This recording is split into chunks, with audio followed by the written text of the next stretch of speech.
In April 1564, the parish church of Stratford records the birth of a boy named William. Today, the name of William Shakespeare is known all over the world, and he is hailed as the greatest dramatist of all time.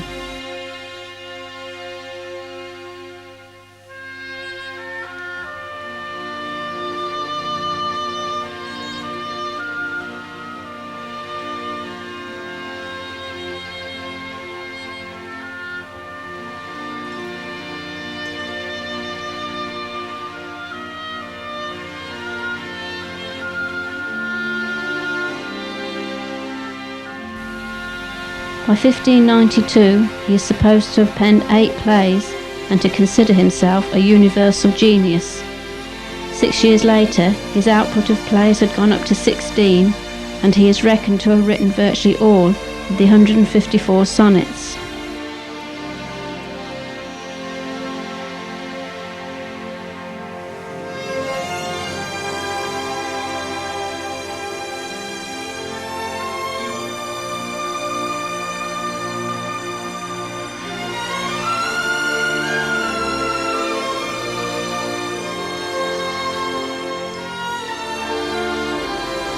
For the son of a glover, Shakespeare had been educated well, learning Latin and Greek during an average 8 hours a day at school. The classics were to remain an influence upon his later writings.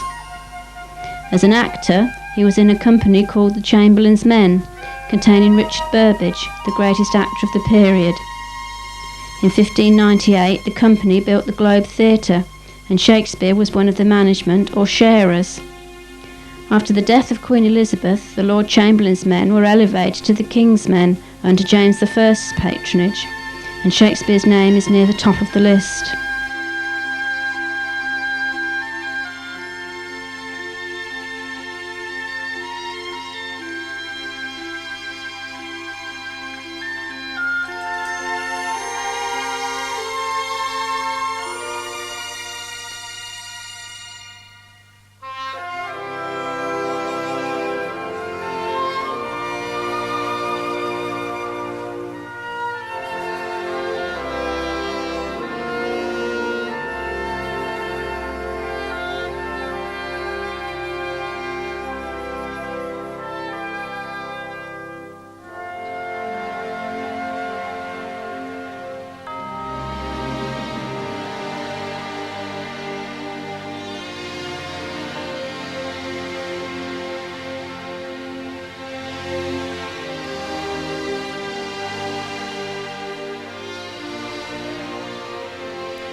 When, in disgrace with fortune and men's eyes, I all alone beweep my outcast state, and trouble deaf heaven with my bootless cries, and look upon myself, and curse my fate, wishing me, like to one more rich in hope, featured like him with friends possessed, desiring this man's art and that man's scope, with what I most enjoy, contented least, yet in these thoughts myself almost despising.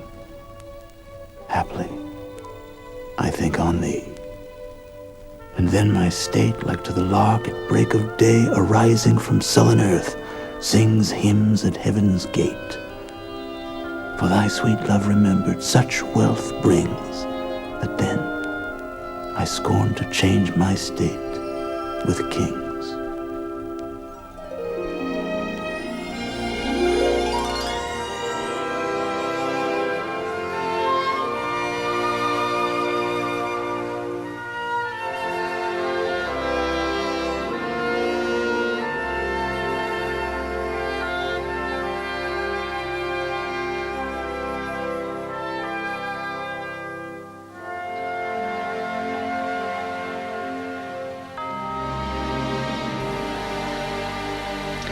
When he was only 18, Shakespeare had married Anne Hathaway, who was 8 years his senior.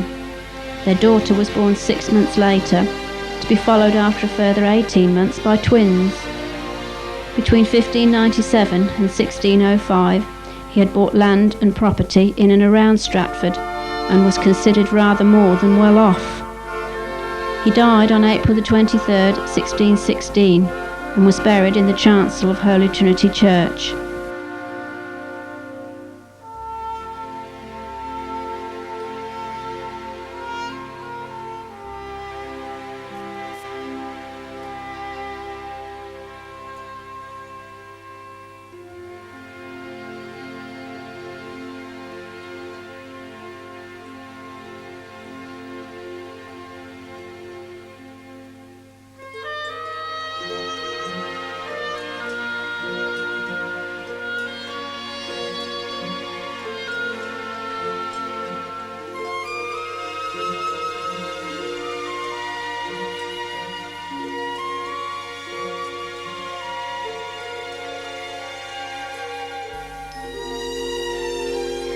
His greatest legacy is in the words he left behind, not always understood or agreed with, but certainly eloquent. All the world's a stage, and the men and women merely players. They have their exits and entrances, and one man in his time plays many parts.